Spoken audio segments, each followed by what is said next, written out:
Welcome to the latest Seahawks Draft Blog live stream. Rob Staton, Robbie Williams with you here to discuss day one of the NFL Combine and look ahead to what is going to happen in day two. Robbie Williams has actually been at Lucas Oil Field and has been observing the drill, so he's going to give his perspective from inside the stadium. I'm going to give you my perspective as well from watching at home. Let's just sort of start position by position then, Robbie, and then I've got a bit of a whinge at the NFL to have after we've done all of this, because it continues for me to ruin the combine in a big, big way. However, you were there. They've allowed fans in for the first time. I think it was 10,000 fans in the stadium. So why don't you start by just giving us an overall assessment of the experience? Yeah, I mean, I think I probably have some of the same gripes you have just being there. I mean, they usher you in kind of like around, and then they bring you back down and they kind of just sit you in these little sections. And, it's such a big stadium. You figured that could have some free reign, but they pack you in like sardines into like 3 different sections. And then they basically tell you, you can't cheer. You can't make any noise. You can't, if they're running the 40, you need to absolutely quiet. You'll be ushered out if you make any noise. So you're sitting there and you're like, well, you can't cheer anybody on or root anybody on or, get hyped if somebody, runs a 4.4 or 4.3 or something, So I thought that was a little weird in the kit. And then, they told us we're not to make any noise, but then they have these terrible music playing in the background. And then at one point, people are still running the 40 and they have the announcer girl up there talking about stuff. I don't know. So it was a weird experience for the first day. I think they kind of chilled out halfway about through it and the music kind of turned off when people were doing other things. But man, it was cool. I mean, players were walking around. Not just prospects, but Matt Hasselbeck and Steve Smith and Cameron Hayward. They were all there, a bunch of guys, and it was just really a fun experience. And they're pretty close to the field. And the nice thing is you get to sit really, you're sitting on the 100-yard line, so you're super close to the action. But you're just not really allowed to make any noise. And they have a couple concession stands open. But I mean, overall, I think it would, for it being the first time back with fans in a little while. I think maybe we'll see how today goes. I'm excited to go back, but overall, I think it was a decent experience, but it could have been a lot better. Because I think the NFL's got an idea to make this a primetime event, Robbie, but doesn't really know how to execute it. From a TV perspective, the music was really irritating because it was annoying there too. Yeah. I mean, because all you could hear on the TV broadcast was this very faint, echoey music. So it wasn't as if, when you watch a feed of training camp, for example, in Seattle, and the music's booming out, and right. It's very noticeable. It's not as annoying because you feel like it's just part of what's going on. This was it was like you were in a supermarket and they were playing distant music in a very echoey, empty stadium in the background. And even Rich Eisen was complaining about it. And then it felt like halfway through the first set, they just said, we're just going to get rid of this. It's a waste of time. I think it's incredible that they basically invite 10,000 fans and then tell you all to be quiet. Seriously. You're watching a snooker match or something. I mean, this is just, why have fans there if you do not want atmosphere and noise? Yeah. And how do you intend to make this a spectator event that goes around the country if you then want your fans? I mean, presumably, if you're going to do that, you want full stadiums for these kind of things. And then you want everyone to be hush-hush. I mean, it is a scouting event. They are trying to turn into a major TV experience. And Robbie, it just doesn't fit like that for me. And, I'm just going to come on to my gripe now and see what you think of this. Because I've been doing the calculations, Robbie, and I've just seen that the bench press has come in for the offensive lineman for day 2. And I see that 18 players have done the bench press. 18 players have done the bench press. And that doesn't include many of the big names. Now, gratefully, the likes of Cole Strange, Cameron Jurgens, Abraham Lucas, being easy, have done a bench press. So I can get a calculation for their explosive traits. But the vast majority of the big names haven't done a bench press because they're being asked to do the bench press and then do on-field workouts. Anybody who's ever done any weight training knows that, it doesn't matter whether you are doing a weight that is beneath your well beneath your highest or not. If you are in a pressure situation in a competitive environment and you are bench pressing a heavy weight over and over again, you will have DOMs when you get out onto the field, and you will not perform at your best if you have DOMs. So they just aren't doing it. 3 receivers did it yesterday, 18 offensive linemen today. 5 years ago, in 2017, 40 offensive linemen did the bench press. It's less than half this year. And because they've shifted it to prime time and they're doing the drills later in the day, many players are getting to the end of their on-field workout sessions at 10 o'clock at night. And they're not doing the short shuttle or the 3-cone. So I noticed that I have the numbers here again, that I think it was something, let me just pull it up for you here, Robbie, because I've got it right now. I say right now because I'm actually looking for it. 13 receivers ran a 3-cone this year and 40 ran a 3-cone 5 years ago. So they've decimated the event, Robbie. Yeah, and it's weird. The bench, they had a separate section where you could go back and watch, but it was this kind of a long line to get in to see it, and they were only letting a few spectators in at a time. And I'm not really sure. I didn't actually go check it out. I saw the line and was like, I'm not standing in that, because I don't really care about the bench press, to be honest with you. Like, I don't really care. It doesn't matter to me. Cool if you want to see someone, get after it. That's a huge offensive line. I mean, I get the explosive trait and the punches that they need to do and maybe those kind of things. But, I don't care if a quarterback can bench 225 20 times. Doesn't matter to me, So those kind of things don't really affect me. I will say there were a couple of things. They did give you these information guides, which was kind of cool. Kind of list of all the players and what they're doing, and give you an opportunity to kind of, write down if you wanted to like track their times and such. That was kind of cool. And then the other thing they did is they gave you these little earbud things where you could, put it on and listen to the Rich Eisen and those guys talk about it. Cause they weren't really, watching the combine. No, they weren't really displaying like the 40 times. Like you would, like on the screen, you couldn't see, like on the TV, it shows them like what their estimated time. They weren't doing that on the screen. So you had no idea. So you'd have to listen to them and then, okay. Other than that, it was a cool fan experience, just seeing other fans there. For the most part, I really, enjoy. I sat next to a Packers fan, and then the other side of me was a Commanders fan. So that was interesting. But we all had the same gripes. What the hell is this music? Turn this crap up. We can't cheer. I don't know. But I don't know. I'm excited to go back again for the most part. But yeah, I think your gripes are probably about the same as mine. I'm going to be looking out for you in the crowd. Yeah, do it when the broadcast starts. I was looking out for you yesterday. I will say they started with Matt Hasselbeck, right? And they were talking about him not getting to getting to go to the combine. So he was like, "This is my first experience actually at a combine, so it's really cool." And how he was drafted in the 6th round or whatever, and so by the Packers, and and then the lady was like, "Oh, and so then you spent most of your career in Seattle." And she was, "Are there any 12s in the fan or in 12 in the crowd?" And I was the only one who was like, and they're like, "Cool, one of them," and then moved back, and I was like, "All right, great." Wow. But actually, I did see some other fans. I saw a Metcalf jersey and a Lynch jersey, and there was an old couple wearing a couple 12 like sparkly green jerseys that were like, "Yeah, go Hawks!" So, well, there were various points in the day, Robbie, that I wish I was sat next to you, because as I was kind of hinting when you got the little earpiece out. I found the broadcast really annoying, because Daniel Jeremiah and Rich Eisen, they spent more time discussing Michael Irvin's choice of polo shirt than they did the actual drills when the receivers were out there. And after a while, I was just like, lads, you do realize you're on the TV broadcast. This banter is cringe. So please just move on.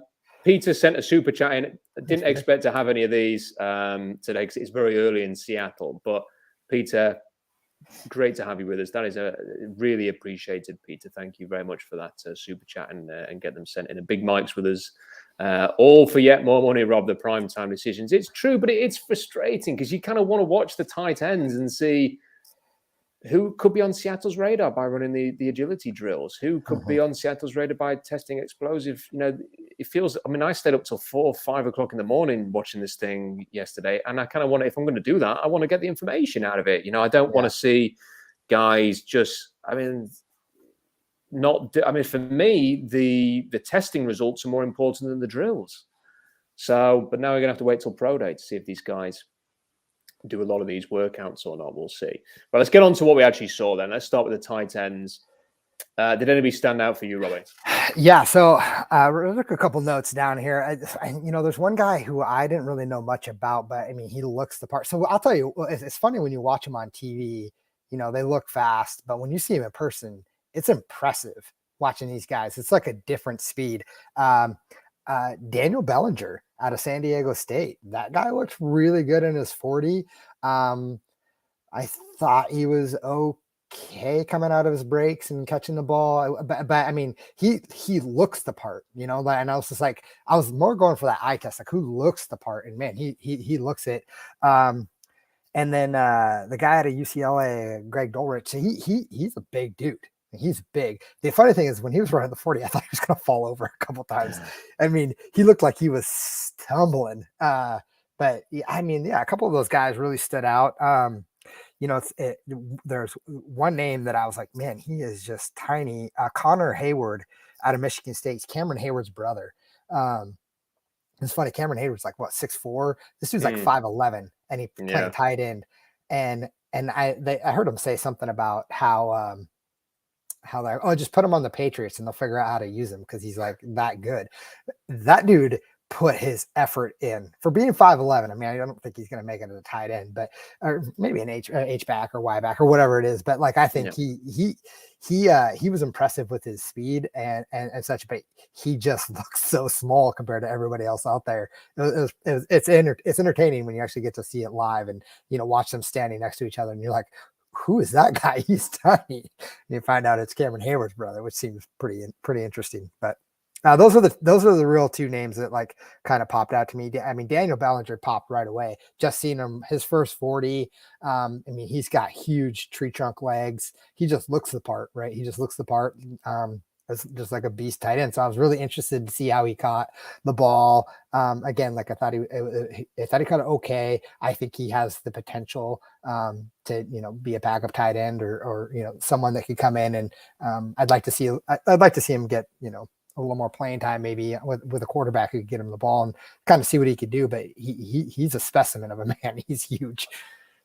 Yeah, he was quite reasonably highly rated in college. Not to the point that sort of the mainstream media were discussing him. He was getting talked about a lot with Derek Deese during the season. I watched both of them at the same time and came away a little bit more impressed with Deese, who hasn't been invited to the combine, which was, I thought, ridiculous. But Bellinger, I've got him graded sort of in that round 5 range. I don't think he did any of the agility testing. I've got it here, Robbie. This is kind of where I'm basing my views now on this, because for people who've maybe not visited the blog and are just watching us on YouTube here, the Seahawks spend a lot of time focusing on the short shuttle and the 3-cone for the players that they draft. I mean, if you look at every player they've brought in, whether that's free agent signings, trades, or draft, they have consistently been in the same ballpark in terms of agility testing. So that basically is a sub 4.50 short shuttle and a sub 7.10 3-cone. So you can pretty much sort of look at the players who tested in that range, pick them out of the group and say they're going to be on Seattle's radar potentially.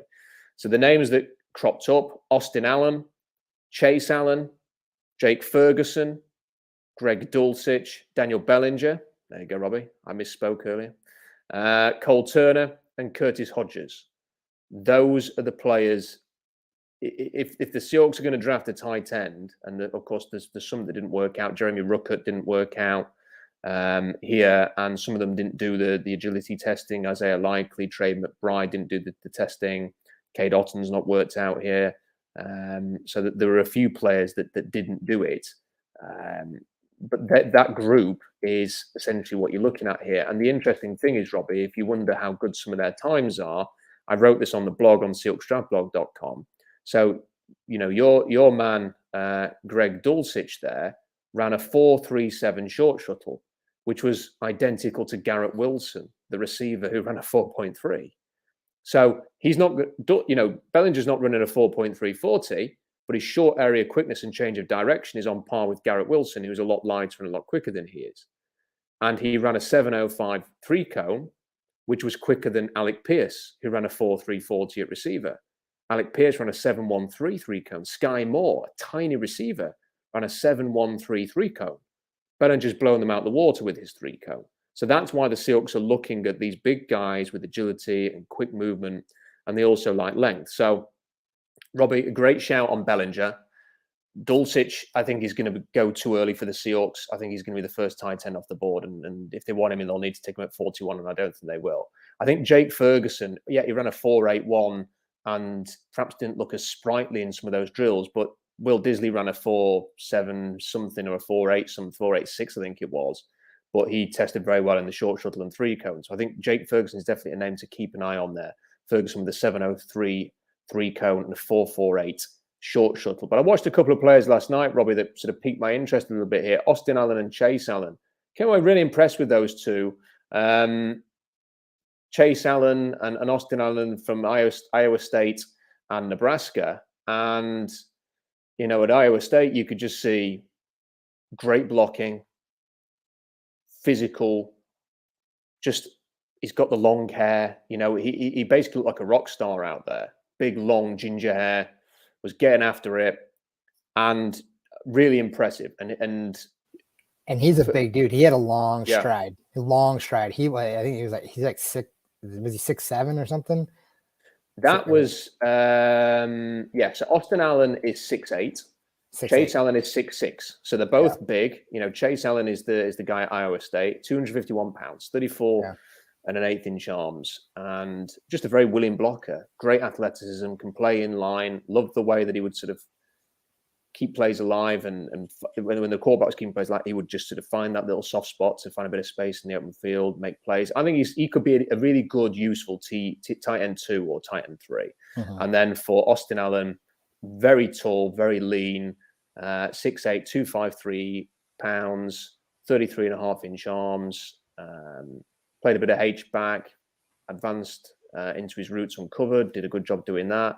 Very good at blocking down initially, then releasing into a route. So I thought they were two really good players that I would keep an eye on as well, because they fit what the Seahawks look for. So there's a few names there at tight end to check out. Receivers, Robbie. It was an incredible showing of speed. So fast. What stood out for you? I mean, I was just, you know, it's funny when you go from the tight ends to the wide receivers and just watching them run the 40, they get off the line so much faster. And you know, a lot of these tight ends have long strides, so they can get up to speed, but these guys take off with some quickness. So it was really impressive just to watch them run the 40. Overall, nothing really stood out to me as like, oh, this guy's got like that catch radius or, you know, leaping ability. There was nothing that really stood out to me that was dynamic, which is unfortunate. I was really looking forward to the receivers, to be honest. Their 40 times were just all like, you know, incredible. There were some really fast guys, but there's nothing that really was that made me go, oh, this is a Seahawk. You know, this is someone that I could see them drafting or going after. Other than just watching them run the 40s, there was nothing that was overly impressive. At least not that I noticed. I also missed some of the stuff as I went and got, you know, snacks and a couple drinks. So, well, it's good that, you know, while these elite athletes were out there on the field entertaining you, Robbie, that you were buying some snacks and doing your role. That's right. Listen, stuff in your face in the stands, right. You know, in the bleachers. That's what I'm good at. So, I mean, from the receiver's perspective, I mean, the Seahawks have consistently drafted receivers who have to, basically, if you want to be a Seahawks receiver, you've got to run a 4.5. You've got to run faster than a 4.5. So in your 4.4s and faster than that, of which there is a whole bunch of guys. I mean, I think there was 18 who ran overall in that kind of range. So there's a huge list here. I thought that Alec Pierce put on an amazing show, you know, not just go with his 4.33, he jumped to 40.5 inch vertical. I think he looks like a better version of Gary Jennings, Robbie, who the Seahawks took in round 4 a few years ago, because he can win at the red line, he can get downfield, he can high point, he did all the things that Jennings does. He's just a bigger, better athlete. And I could see him going a lot earlier than people think. I've been projecting him quite high in round 3. I think I'm going to put him in round 2 off the back of this workout. Doesn't mean he will go in round 2, but I think he warrants that kind of a grade. I think he really stood out. Christian Watson, North Dakota State, very smooth. You see that on tape. That kind of translated the kind of speed and quickness that you see him running at the combine. I think he shows that on tape. And he just looks like a dude. He's out there. He's got the tattoos on one arm. He kind of looks. You can imagine him, going into a big NFC West battle and throwing himself around and making some plays. I thought the broadcast went a bit over the top. Daniel Jeremiah's got this kind of thing where he identifies a guy that he likes as the session's about to begin, and then provided they don't have an absolute disaster, he keeps going back to them and promoting them almost because he's decided beforehand, he's preempted that they're the ones he's going to talk up. And I kind of felt with Sky Moore, it was right off the bat, this guy's going to be talked up. And lo and behold, everyone in media was talking about him. I didn't think he was quite as good as a lot of people were saying, but I thought Jahan Dotson looked very smooth. Kevin Austin was a surprise at Notre Dame, how good he looked. Just the physical appearance when he was doing drills and running was very good, and he tested very well in a 4.43. Not surprised to see Wan'Dale Robinson performing very, very well. I've compared him in body type, Robbie, to Golden Tate, just the sturdiness and the thickness of his frame. But still ran very, very quickly, ran a 4.44. And I thought he looked good there. Calvin Austin, who I really like, I've had him in round 3, ran a 4.32, looked very dynamic. I think there is a little bit of Tyler Lockett to his play. They're mainly the guys that I would want to highlight. But, I have to confess, Robbie, I did not expect Garrett Wilson to run a 4.38 and Chris Olave to run a 4.39. I've been grading them lower than a lot of people, thinking that they would not run as quickly as this. And I didn't think they'd run anywhere near as quickly as that. They have done. And the point with this draft is because there are not really a whole list of top 10 definites in this draft, it wouldn't be a huge surprise if one or even both of those two Ohio State receivers, given the way that they ran, sneak their way in towards the top 10 now. Yeah, I mean, that's interesting that you say that. You probably got a better view on that. It's kind of chaotic when you're at when you're at the stadium and there's people going everywhere and doing things, especially when running routes and receivers. But there's a couple of names that you had said.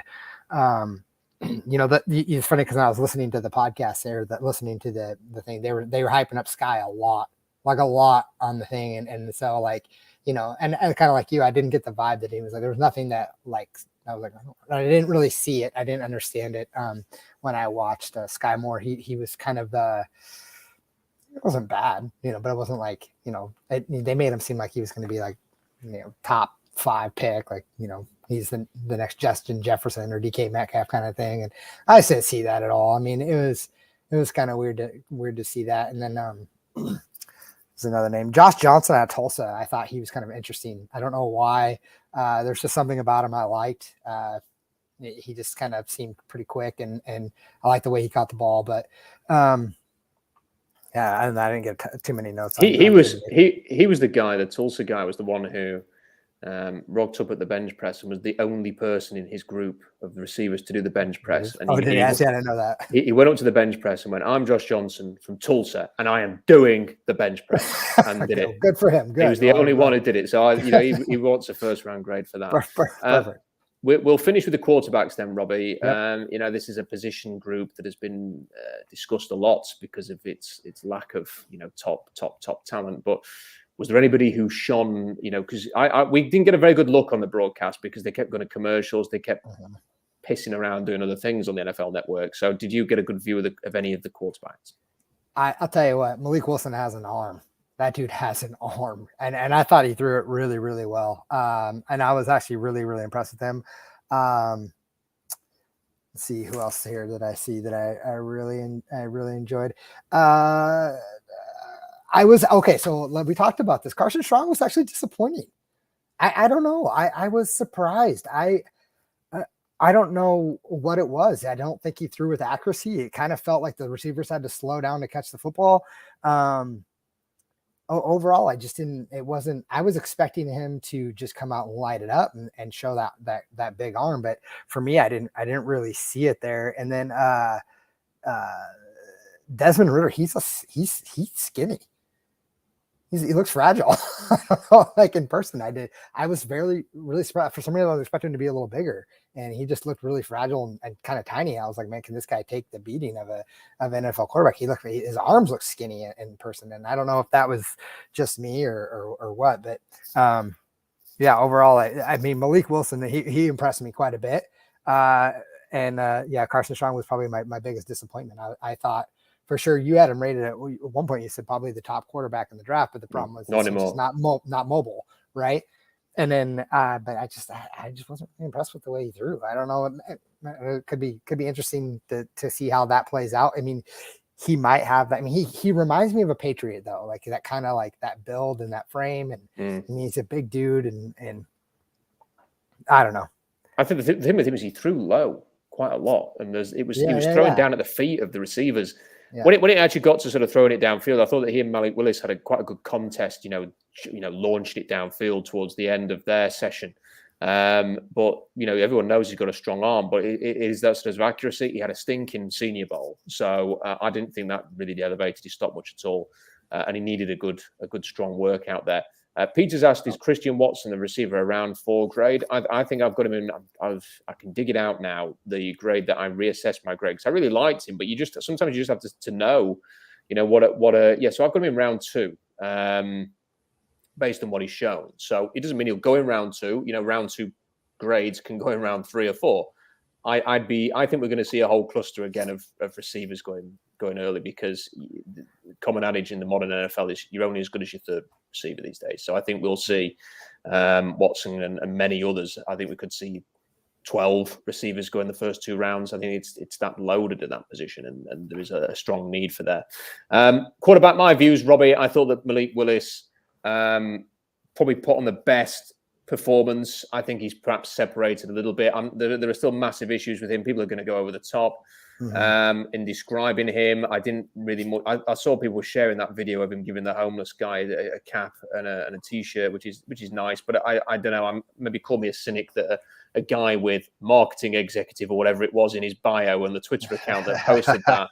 Maybe made me feel that this was a little bit of I just happened to be walking past and saw Malik Willis giving a t-shirt and a cap to a homeless man. It's like, come on, man. Like, oh yeah, just like you did. Right outside the St. Elmo's restaurant, which is where all the NFL guys hang around during the combine. Yeah. By the way, if you're ever in Indianapolis, St. Elmo's is where it's at. It's so good. It's so good. One more quick note. Kenny Pickett. I forgot about Kenny Pickett. So nothing like popped with me, but I feel like he's got something. Like there's something about his attitude and the way he was like presenting himself. He just kind of looked the part of an NFL quarterback. But there was nothing that nothing like popped, like there wasn't like, any like wow factor, but just the way he kind of presented himself. He kind of looks like a natural leader. And like this is based off just looks, so this is kind of cheesy, but I mean, this is kind of like kind of the vibe you get with him. He didn't do anything. He didn't sort of do anything spectacular. He didn't do anything wrong. He just looked decent.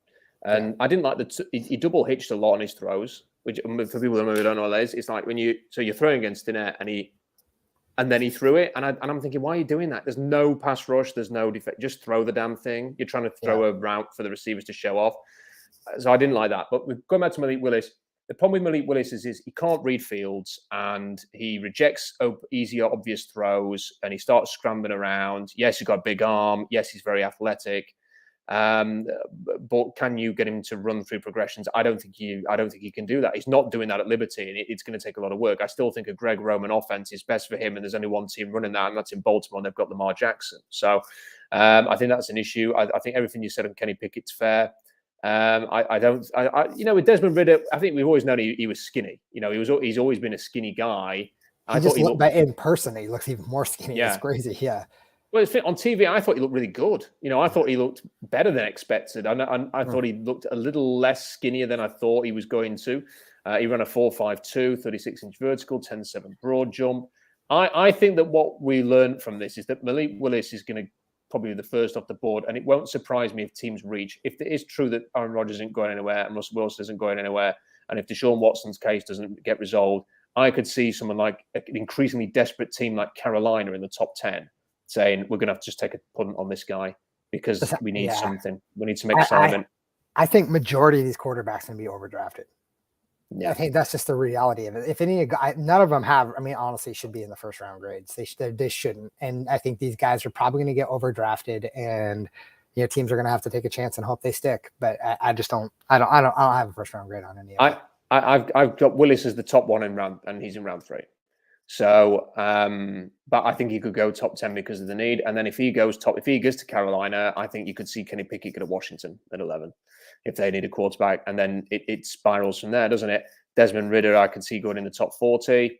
And who knows in Matt Corral because he's injured and he's not done anything at this combine. So I think that's the way it's going to go. I thought that the Notre Dame quarterback, Jack Cohn, did fairly well. I thought Sam Howell continues to just be disappointing to me. He's short. I don't see any real pop in his throws. And I think he's going to be a fourth round. To me, it looks like a poor man's Baker Mayfield. And, I was going to say Chase Daniel. He kind of looks that's like a good shot. Yeah, he looks like a Chase Daniel. Yeah. He is a Chase Daniel, but people keep talking about him as like, he's the best one. I'm like, what are you seeing? Like it's clear that none of the quarterbacks are particularly exciting, but Malik Willis has got that sort of improv, the arm strength, the athleticism that teams will like. There was part of me, Robbie, watching that thinks, the one thing that John Schneider likes is big physical tools, at quarterback. That's what he's gone for. And part of me, while I was watching Malik Willis, made me think I could just imagine actually John Schneider quite liking Malik Willis. And then there was part of me thinking, actually, because of the athleticism of Ridder and the fact he's been a leader and he's elevated Cincinnati and he's got wins and he's very experienced, that the Seahawks could like Ridder as well. And he's got big hands. So I did come away kind of thinking, do you know what?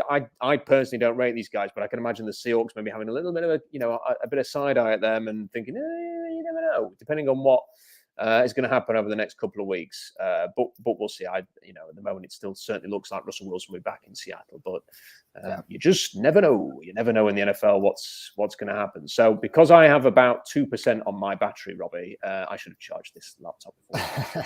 We better wrap this up. We've done half an hour. We'll do. I mean, if you are available, we could perhaps look at doing one of these off the back of every day. But it is an exciting day. Just very quickly, it is an exciting day. Running backs, the things to look for from a Seahawks perspective. You want the guys who are kind of like the 5'10" range, give or take a little bit of height here and there, around 220 pounds. Again, give or take 215, 230. You're kind of looking in that kind of range there.